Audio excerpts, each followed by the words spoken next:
este caso, la pregunta en el culto de la mañana era, ¿quién es Jesús? ¿Verdad? Pues hoy nos vamos a concentrar en qué es la iglesia. Si entendemos que hay una relación entre Jesús y la iglesia, ciertamente Jesús se ofrece en el Nuevo Testamento con la imagen ilustrativa de que Él es el novio, el esposo, y la iglesia su esposa. Hacemos bien en entender también quién es la iglesia y cuál es la naturaleza de la iglesia y cómo debería comportarse la iglesia. Y bueno, a veces tal vez podría parecer, bueno, esa pregunta está muy fácil, Henry. Realmente es un concepto que ya tenemos todos en mente. No necesariamente deberíamos confiarnos en que los conceptos de palabras muy conocidas los tenemos claros en nuestra mente. Y siempre es bueno repasar a la luz de la Escritura qué es lo que nosotros afirmamos y creemos. Yo he puesto esta ilustración en algunas enseñanzas con los jóvenes, pero voy a traerla acá porque me parece bastante pertinente. Pero hay palabras que nosotros damos por un hecho que sabemos qué significan y la realidad es que no sabemos qué significan. Voy a ponerle un ejemplo. Si usted ya se sabe la ilustración, no la mate, ¿verdad? Pero piense en una palabra que nosotros usamos a veces en español, que es la palabra bizarro. ¿Qué definición se le vino inmediatamente a la mente? La palabra bizarro. ¿Fuerte? ¿Alguien tuvo otra definición a esa palabra? Bizarro. Muchas personas les viene a su mente algo raro, ¿verdad? Es algo extraño, ¿verdad? Incluso, pues así se usa en muchos contextos. Uy, eso es bien bizarro, esa película tiene una trama muy bizarra, ¿verdad? Refiriéndose a que es extraño, es raro, es tosco. Ciertamente esa palabra, así como se pronuncia en inglés, ¿verdad? Significa eso. Pero cuando nos vamos al español, significa otra cosa completamente diferente. En español, usted la puede buscar en un diccionario y significa valiente, fuerte, ¿verdad? Una persona valiente. Entonces, si alguien dice, ¿qué bizarro es eso? En español no significa lo mismo que el término en inglés, aunque las palabras son prácticamente que homónimos, ¿verdad? Que suenan igual. Pero me voy a entender, a veces nosotros tenemos un concepto en la mente y decimos, eso es muy fácil, yo ya sé lo que significa, pero por no meternos a consultar de una manera profunda, podemos estar equivocándonos en las definiciones. Yo creo que lo mismo pasa con el término iglesia. Muchas personas creen que saben lo que una iglesia es, pero a la luz de las escrituras, en muchas ocasiones la iglesia es algo completamente diferente a lo que la persona cree que es. ¿Me siguen, hermanos? Ciertamente, lo mejor que podemos hacer es preguntarle a la escritura, que es la máxima fuente de autoridad nuestra, ¿qué es la iglesia? Amén. Entonces, esto lo podríamos hacer de muchas formas y realmente esto es parte de todo un estudio sistemático en el que podríamos durar años estudiando acerca de qué es la iglesia. Y no pretendo ir a muchos textos, aunque tengo muchos textos que ofrecer, podríamos ir desde los evangelios, Mateo 16, Mateo 18, podríamos ir por medio de todas las cartas, podríamos ver la correlación entre Israel y la iglesia, podríamos ver un montón de cuestiones y definiciones, pero al fin y al cabo, si queremos extraer extraer una respuesta que ayude y aliente a nuestros corazones, hoy nos vamos a concentrar en un solo texto. Y a la luz de ese texto vamos a extraer la mejor definición que nosotros podamos acerca del término iglesia. Y ese texto está en 1 de Timoteo capítulo 3. 1 de Timoteo capítulo 3.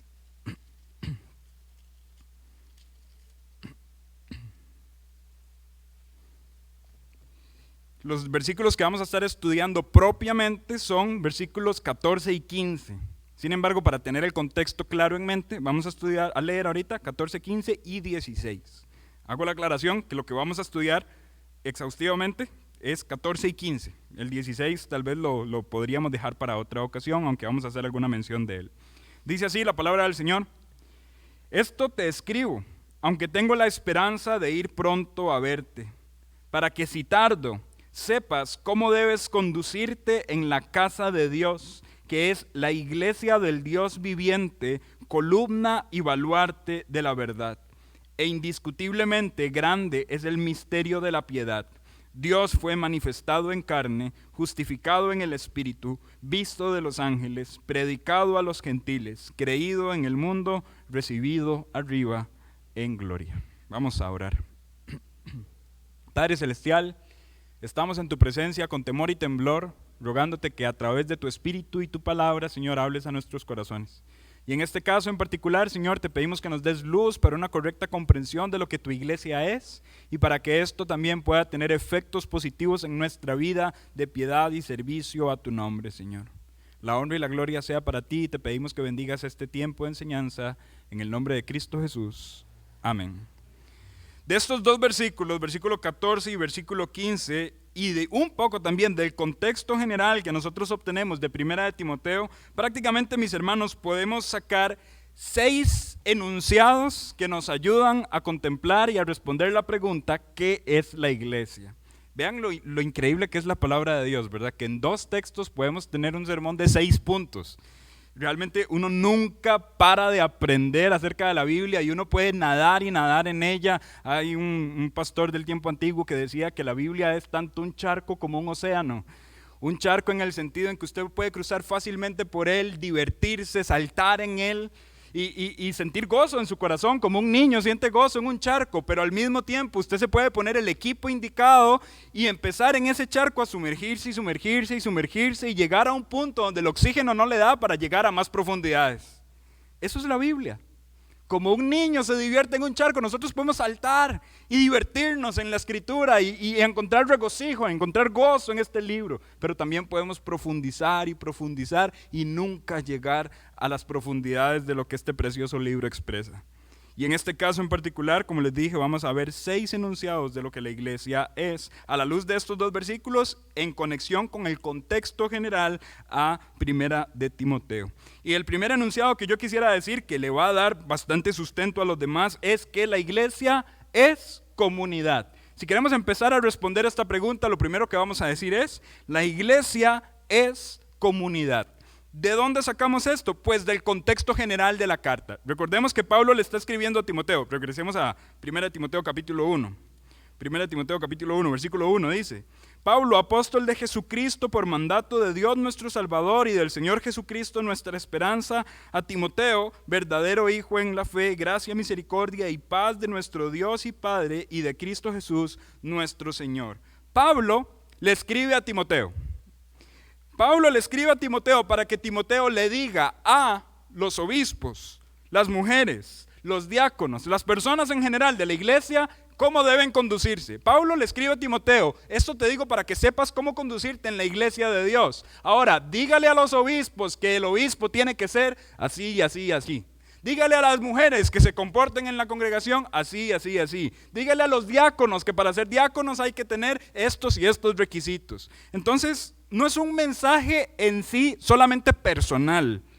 No es una carta de Pablo a Timoteo que solo Timoteo puede aprovechar el contenido de esta carta, sino que Pablo le escribe a Timoteo y este mismo mensaje alimenta a todo un grupo de personas de distintas edades y de distintos contextos. Mujeres, niños, hombres, diferentes contextos en particular. De esto en específico, mis hermanos, podemos basarnos para decir que en primera instancia la iglesia es una comunidad, porque a lo largo de la carta nosotros vemos hombres, mujeres, niños, y dicho sea de paso, el versículo 14 inicia diciendo, esto te escribo, o sea, nos arroja el contexto. ¿Qué es esto que escribe Pablo? Bueno, todo lo que acaba de decir está en un contexto comunitario, o sea, el comportamiento que la iglesia debe tener. Pablo se lo está escribiendo a Timoteo. Timoteo tenía un encargo bastante importante. Él estaba en Éfeso y él tenía prácticamente que cuidar y velar para que la obra allí se hiciera de la mejor forma, estableciendo ancianos que predicaran la palabra de Dios y oponiéndose a los falsos maestros que estaban tratando de introducir la falsa enseñanza. Era un trabajo enorme para Timoteo y Pablo confió en él, pero esto en este sentido entonces nos arroja a un contexto comunitario. Mis hermanos, en este aspecto en particular, la iglesia no puede estar aislada, el concepto de iglesia no puede estar aislado de comunión unos con otros. ¿Amén? El concepto de iglesia no puede estar aislado de ello, aunque algunas personas hoy lo están aislando en la práctica. Voy a ir a la iglesia, ¿ok? Venimos, nos sentamos, escuchamos y nos vamos. En la práctica estamos aislando la comunidad de la definición de iglesia.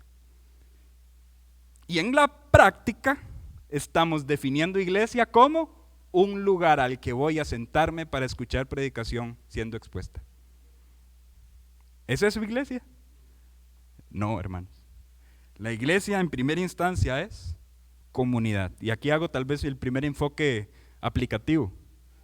Esforcémonos por mantener y fortalecer nuestra comunidad de iglesia. Amén.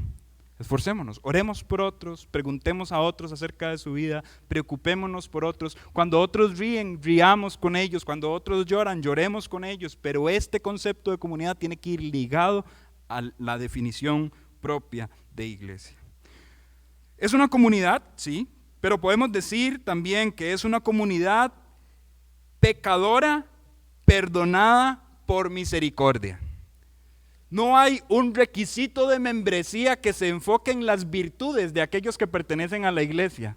No podemos ponernos tal vez como una cadena de locales, como qué sé yo, un PriceMart, ¿verdad? Y decir, aquí los únicos que tienen membresía son los que pagan mensual o anualmente esta cantidad de dinero. O sea, eso quiere decir que se es miembro por mérito, ¿verdad?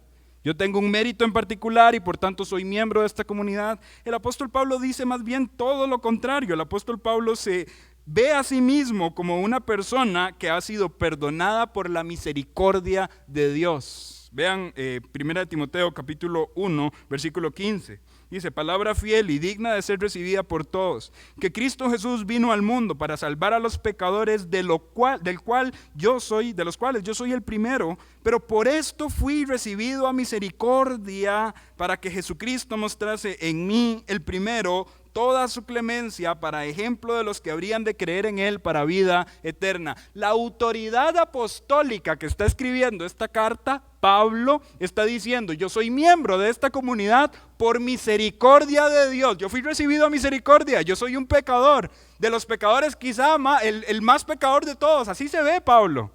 Pero dice, yo soy miembro de esta comunidad por la misericordia de Dios. Entonces sí, somos una comunidad, pero tenemos que tener claro que somos una comunidad pecadora, perdonada por misericordia.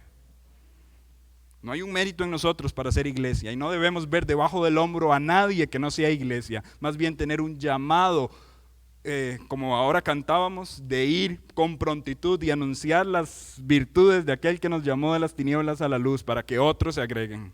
Amén. Somos una comunidad. En segunda instancia, somos una comunidad instruida y liderada. Ser comunidad en sí solo sería como, vengamos, reunámonos. No, pero no, hay instrucción y hay liderazgo en el cual nosotros nos sometemos y nosotros también reaccionamos de una manera organizada. Somos una comunidad instruida y liderada. ¿De dónde sacamos esto? La primera frase del versículo 14, que ya hice mención a ella, dice, esto te escribo. Eso quiere decir que hay una instrucción. Ahora, ¿quién es el que escribió la carta? Volvemos a repasarlo. Pablo. ¿Es una autoridad Pablo? Claro. ¿Cuál es la posición de autoridad que tiene Pablo, mis hermanos? Él es apóstol. Entonces aquí estamos hablando de una autoridad apostólica. Ciertamente, la iglesia sana, la iglesia bíblica, tiene que ser una iglesia apostólica. Y aquí voy a hacer un alto antes de que alguien saque una piedra y diga, Henry, hereje, ¿verdad? Cuando nosotros escuchamos la palabra apostólico, es casi inevitable que pensemos en los nombres y apellidos de una iglesia muy conocida, ¿verdad? ¿Me siguen? La iglesia católica, apostólica y romana. Eso es el nombre con nombre y apellidos, ¿verdad? Somos todo eso. Les pregunto, hermanos, pensémoslo racionalmente. ¿Usted y yo somos iglesia católica, apostólica y romana? Lo único que no somos de todo eso es romano. Eso es lo único que no somos de todo eso. Ahora, ¿católico en qué sentido? Y aquí por eso les dije que guarden las piedras y primero me permitan hablar, ¿verdad? La palabra católico proviene de un término griego, ¿verdad? Ese término griego, oikumene, lo que significa realmente es universal. Entonces, en el sentido estricto de la palabra, cuando en los documentos antiguos hablaban de iglesia católica, a lo que se referían es que la iglesia es la comunidad universal de personas que han depositado su fe y su confianza en el Señor Jesucristo. ¿Sí? Hay un documento antiguo, el documento de Nicea, ¿verdad? Del credo nicénico, del credo de Nicea, y da 4 definiciones para la iglesia. Ese documento fue escrito en el 325 después de Cristo y dice que la iglesia es una, que la iglesia es santa, que la iglesia es católica y que la iglesia es apostólica. Ahora, ¿a qué nos referimos? Es una porque no son muchas iglesias en un sentido en el que muchas organizaciones sean cuerpo de Cristo, sino que es un cuerpo de Cristo y en ese sentido somos iglesia universal. Amén. Somos santos porque hemos sido santificados por el Señor y por su sangre que fue derramada por nosotros. En ese sentido ya respondemos, somos uno, somos santos, somos católicos en el sentido de que todas las personas alrededor del mundo, de toda lengua, de toda tribu y toda nación pertenecen a la fe que han profesado, pertenecen a la iglesia, al cuerpo. Y en el sentido práctico somos apostólicos porque la autoridad que fue encomendada de generación y generación viene desde los apóstoles y ha sido enseñada a la iglesia a lo largo de la historia. No le estoy diciendo que nos vayamos al catolicismo romano. Ahora, yo soy uno, al menos yo defiendo esto, yo no uso el término católico para definirme a mí mismo, porque ha sido maleado por el apellido que ahora tiene, ¿verdad? Entonces yo realmente hago mal en utilizarlo. Pero si entiendo el concepto tal y como es, lo somos.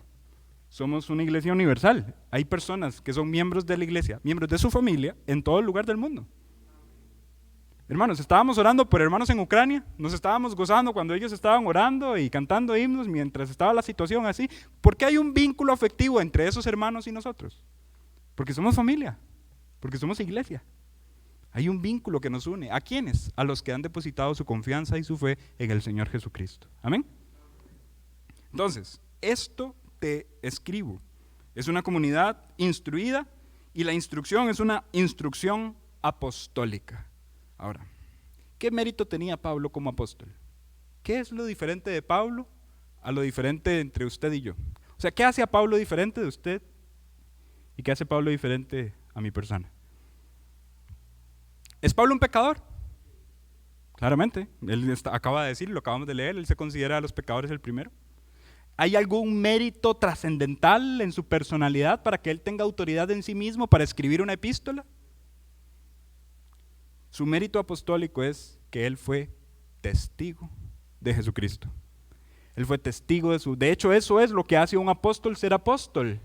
Haber visto a Jesús en su ministerio, haber escuchado directamente de la boca de Jesús sus enseñanzas y ser comisionado, ser enviado, que es la definición literal de la palabra apóstol, ser enviado a proclamar aquello que escuchó y aquello en lo que fue enseñado.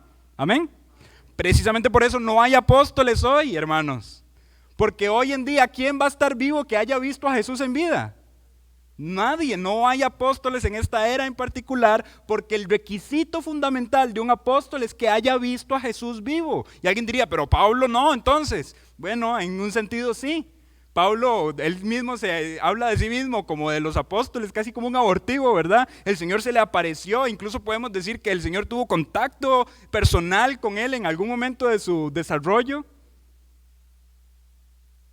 Son personas que adquirieron una enseñanza primariamente de la boca de Dios y ahora la están exponiendo a la iglesia. Y con base a esa autoridad apostólica, la iglesia recibe esa enseñanza y la aplica para su ejecución. Ahora entonces, ¿qué hace que un apóstol sea autoridad? Su propia personalidad, sus habilidades, sus atributos. La palabra que tiene. Por tanto, la autoridad no es en sí del apóstol, sino de la palabra que el apóstol predica. Amén. Cuando una iglesia es apostólica, lo único que estamos queriendo decir es que los apóstoles que escucharon la palabra predicada de Jesús, siguieron predicando esa palabra y ahora nosotros retenemos esa palabra. El mismo Pablo le dijo a Timoteo en otra de las cartas, en la segunda carta, te mando a que enseñes, que levantes a otros, que sean fieles para que enseñen también a otros. Es algo que tiene que continuar, es la gran comisión. Vayan, hagan discípulos a todas las naciones, bautizándolos en el nombre del Padre, del Hijo y del Espíritu, enseñándoles que guarden todas estas cosas. Y vamos a seguir reproduciendo esa comisión vez tras vez. La verdad que nos fue comunicada en Jesús, que los apóstoles comunicaron a la iglesia, que la iglesia comunicó a las siguientes generaciones, es la autoridad con la que nosotros predicamos. La autoridad descansa en la Biblia, no en usted ni en mí, en la palabra de Dios. Por tanto, esto te escribo, nos ayuda, nos envía a pensar que la iglesia es una comunidad instruida y liderada por la autoridad apostólica, liderada por los pastores que ahora predican fielmente la palabra del Señor, liderada entonces en última instancia por la palabra de Dios, por la palabra de Dios, no por hombres. La iglesia es liderada y guiada por la palabra de Dios. Por eso me encanta esa frase que dice, esto te escribo. La instrucción es escrita. Sometámonos como iglesia a esa instrucción. Somos una comunidad instruida y liderada, y también somos una comunidad guiada y piadosa. No solamente hay una instrucción, sino también hay una guía para la ejecución de esta instrucción, y esta guía nos lleva a un comportamiento de piedad. Vean lo que dice, sigue diciendo, versículo 14, esto te escribo para que aunque tengo la esperanza de ir pronto a verte, para que si tardo, sepas cómo debes conducirte. Sepas cómo debes conducirte. Aquí aparece una palabra importante que nosotros podríamos llamar conducta. Conducta, para que sepas cómo debes conducirte. ¿De dónde proviene la conducta piadosa de los que decimos ser iglesia? De la palabra de Dios, de la instrucción de la palabra de Dios, de un agente externo a nosotros, no de nosotros mismos. Amén. De la palabra de Dios. Yo no sé, en algunos colegios o universidades se han metido en estos temas. Voy a mencionarlo, y si usted tal vez no sabe de lo que estoy hablando, no se preocupe, no lo tiene que saber. Pero cuando nosotros hablamos de la retórica, ¿verdad? Del arte de la retórica y de la conversación, hubo un hombre del tiempo antiguo griego que estableció 3 puntos particulares para una retórica exitosa. Este hombre se llamó Aristóteles, es muy conocido. Y Aristóteles dijo que los elementos importantes en la retórica son etos, patos y logos, ¿verdad? Etos, refiriéndose a la conducta de la persona. Patos, refiriéndose a las emociones, ¿verdad? De la persona. Y logos, refiriéndose a la palabra de la persona. De hecho, en política, usted esto es lo que ve día tras día. Mis hermanos, ¿cuál es la campaña política? Un ataque al etos, es decir, a la conducta de la persona, y ahí usted verá a aquel otro mandando un saludito a quién sabe quién, y el otro que no sé, que fue grabado ofendiendo a la otra persona. Y esos son ataques al etos. Están desacreditando la retórica de esas personas, porque la retórica va acompañada de una credibilidad al comportamiento de la persona. Entonces, por eso, un ejercicio retórico es atacar a la credibilidad de un político, ¿verdad? Aparte de que ellos tienen muchísima cola para majarles, ¿verdad? Y el etos lo podemos criticar un montón. Pero no solamente se les critica el etos, se les critica el logos. Cuando hay una confusión en su diálogo, en su discurso, se les va a criticar. Usted dice esto, pero aquí en su documento dice aquello. Se les critica también el patos, las emociones, cómo reaccionan a las necesidades de los demás.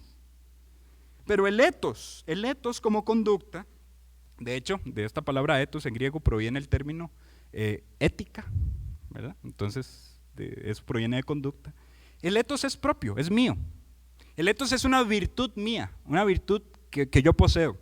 Sin embargo, la palabra que aparece aquí como conducirte, que proviene de conducta, no es en griego etos. Esta palabra en griego es anastrefo, y esta palabra es más como ser conducidos por un agente externo, no por algo que es propiamente mío, sino por alguien que me conduce. Un vehículo no puede ser conducido solo, necesita un conductor. imagínense el auto fantástico y usted, no, Henry, yo le replico su argumento, el auto fantástico sí se conducía solo. Aún así requería de un agente computarizado ajeno a las ruedas y a los aspectos en particular, ¿verdad? Hay un agente que conduce, ¿sí? Cuando aquí el texto está diciendo, para que sepas cómo debes conducirte, es decir, esto lo que quiere decir es ser conducidos, dirigidos o movidos por alguien, no por predisposición propia, sino por un agente externo que conduce nuestras vidas. Mis hermanos, la conducta de la iglesia gira alrededor de la instrucción de la palabra y el Espíritu que obra a través de ella. El Espíritu Santo conduce a la iglesia a un comportamiento. Usted lee el libro de los Hechos y ve cómo el Espíritu movió a los creyentes a hacer las cosas, a ir a predicar. El Espíritu le dijo al apóstol Pablo, vaya y predique a ese lugar.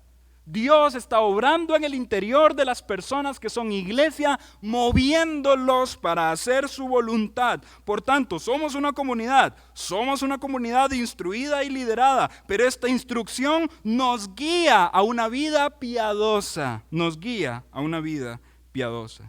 proviene de nosotros mismos, proviene de Dios. Por otra parte, y este es el cuarto punto, también somos una comunidad familiar. Dice ahí en el versículo 15, para que sepas cómo conducirte en la casa de Dios. Concentrémonos en esa línea, casa de Dios. Somos una comunidad familiar. Aquí la palabra casa se traduce en griego o proviene del griego oikos. Oikos, igual voy a meterme en un término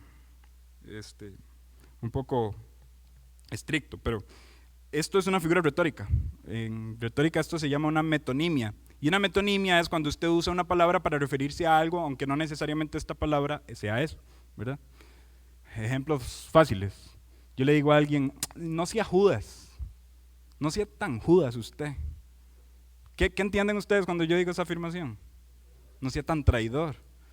Claramente Judas como tal expresa traición y por tanto yo cambio algo por otra cosa. Eso es una metonimia, ¿verdad?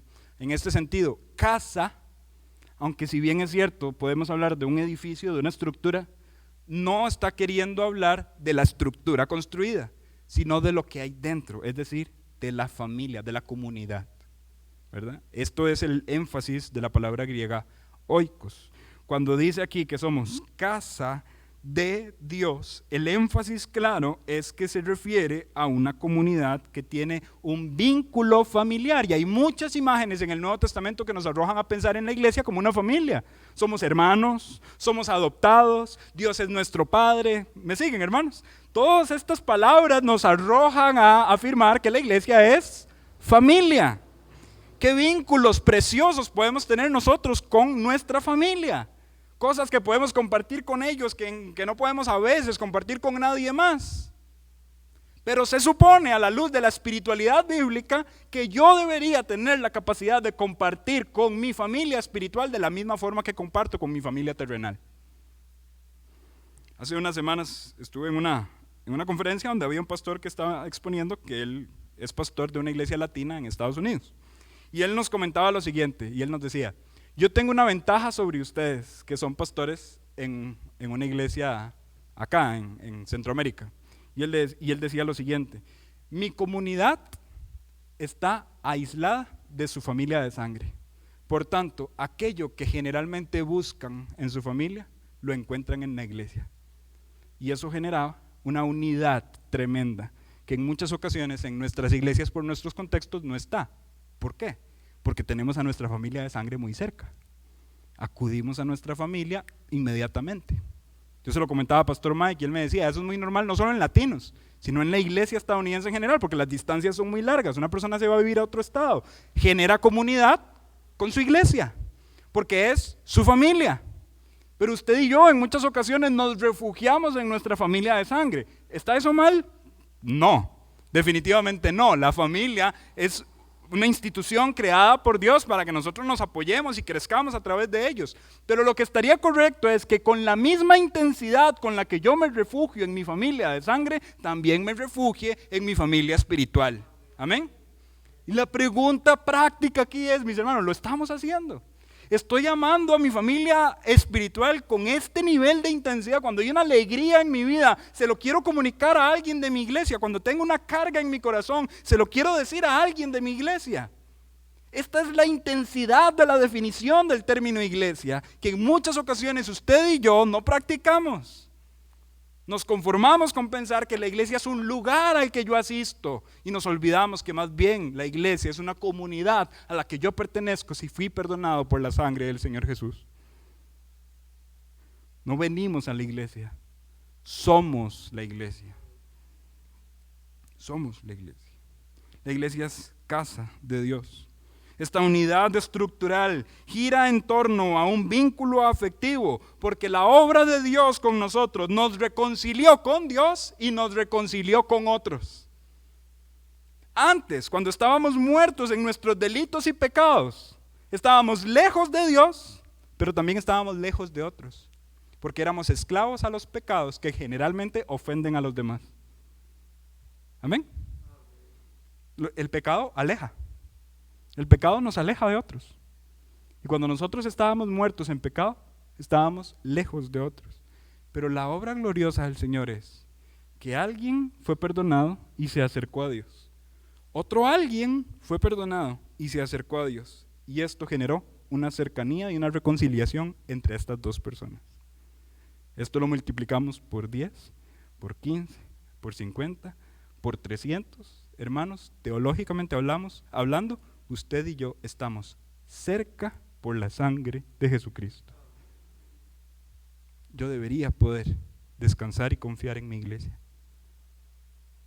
Cuando eso no sucede, y lo digo aquí con un corazón de exhortación, cuando eso no sucede, ¿de quién es culpa? De todos. Porque mis hermanos, hay muchas cosas que pasan en las iglesias de las cuales podemos culpar a los pastores.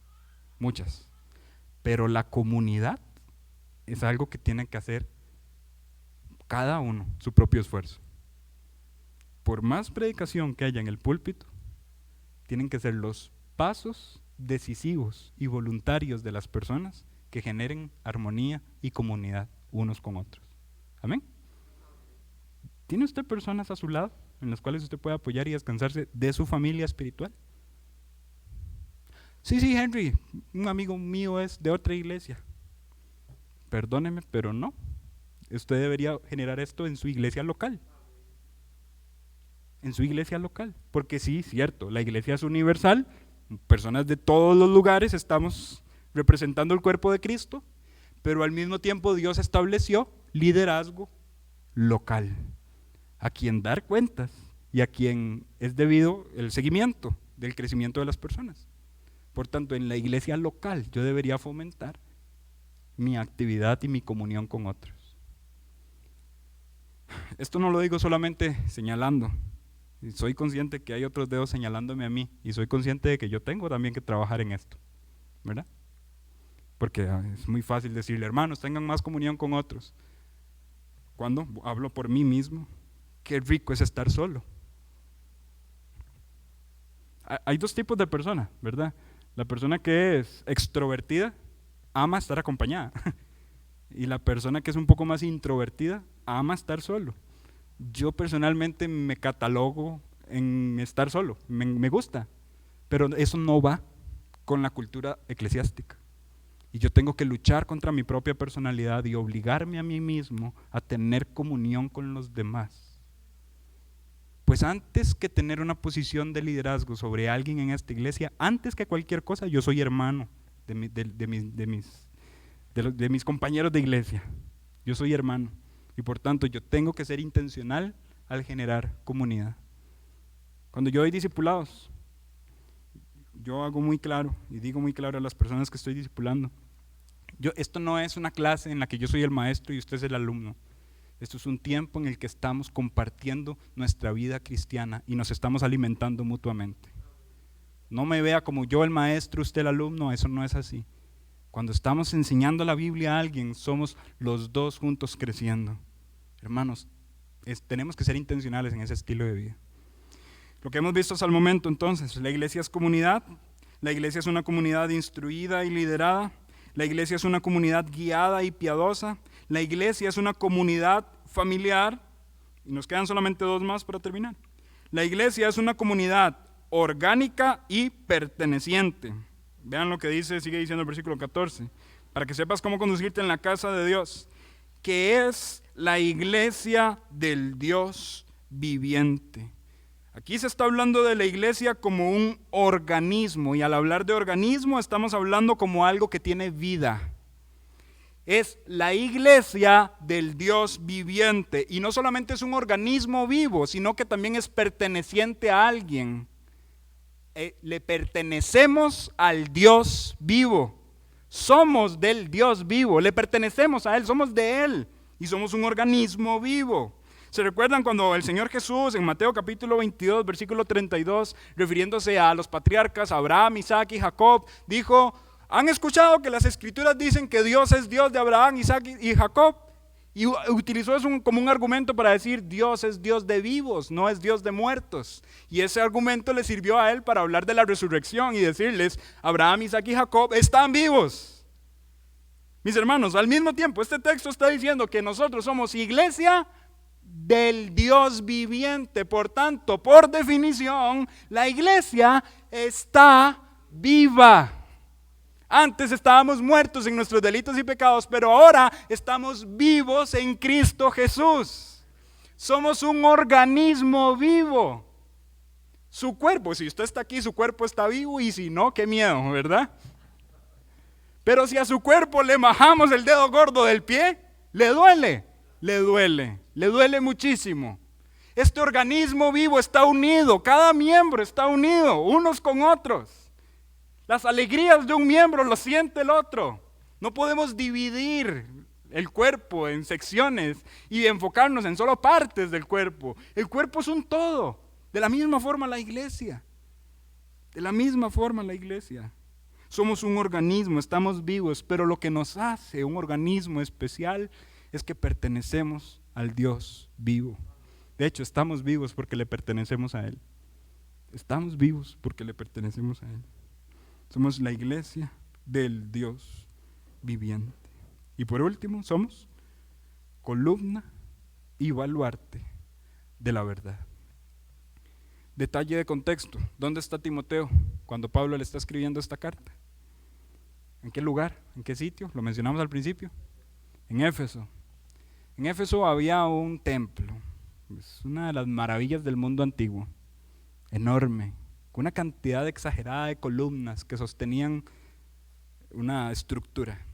Y estas columnas sostenían aquello que era conocido como el templo de la diosa Diana, o como en el Nuevo Testamento también se le llama Artemisa de los Efesios. Cuando Pablo le está escribiendo esto a Timoteo, muy posiblemente él tiene en mente esa estructura colosal, donde las columnas sostienen ese gran edificio. Pero Pablo está diciendo: nosotros somos mucho más que un edificio para un Dios pagano. Nosotros somos columna y baluarte, lo que está de manera horizontal, columna y baluarte de la verdad. Estamos sosteniendo algo mucho más importante que la reputación de una diosa falsa. Estamos sosteniendo la verdad del evangelio del Rey de Reyes. Somos columna y baluarte de la verdad, es decir, somos una comunidad que sostiene la verdad. No solo somos guiados y conducidos, sino que sostenemos la verdad para que ésta permanezca firme en un mundo que es ambivalente.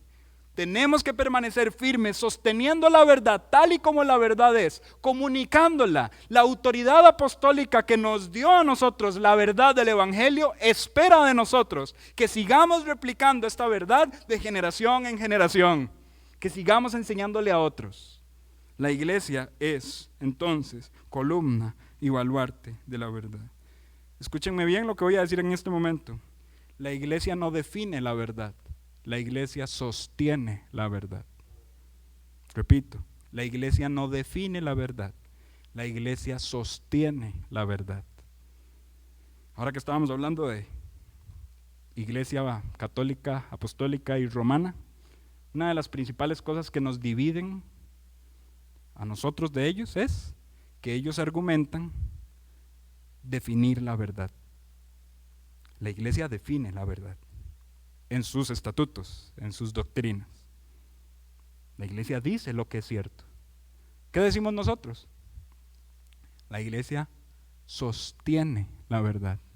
La verdad nos fue dada y la verdad que nos ha sido dada la predicamos sin quitarle y sin ponerle. La autoridad, término autoridad va ligado con término de autor. ¿Sí? La autoridad se debe al autor. La iglesia no es autoridad, porque la iglesia no es autor de la verdad. Dios es el autor de la verdad. Y Dios, a través de su palabra, es quien gobierna en la iglesia. Amén. Bueno, hermanos, dije mucho hoy. Entonces quiero condensar de una manera más breve. ¿Cuál podría ser una conclusión entonces para responder esta pregunta? Después de 6 puntos bastante profundos en algún sentido, ¿qué podríamos decir? Podríamos decir entonces que la iglesia es una comunidad orgánica, viva y familiar de pecadores, recibida a misericordia, que es guiada por Dios y su palabra con la responsabilidad de conducirse piadosamente y sostener la verdad. Entonces, la iglesia es mucho más que venir a un culto. Mucho más. La iglesia es mucho más que escuchar una prédica. Muchísimo más.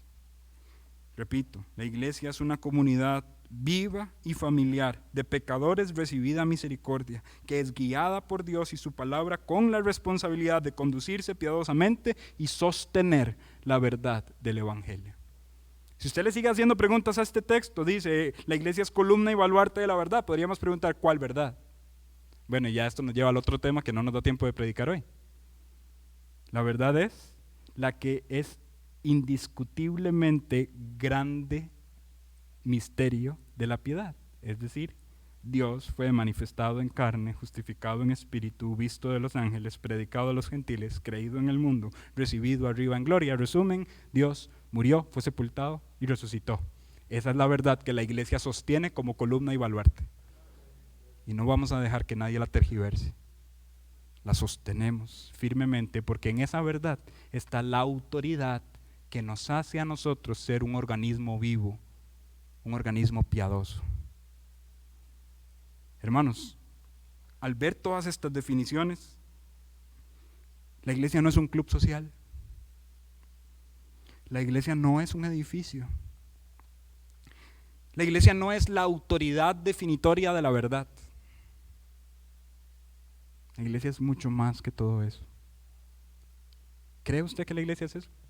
Así lo tenía definido en su mente. ¿Se comporta en su praxis, en su práctica, la iglesia es esto? Porque podemos decir, amén, sí, la iglesia es comunidad. ¿Cuánto compañerismo tengo yo con mi comunidad?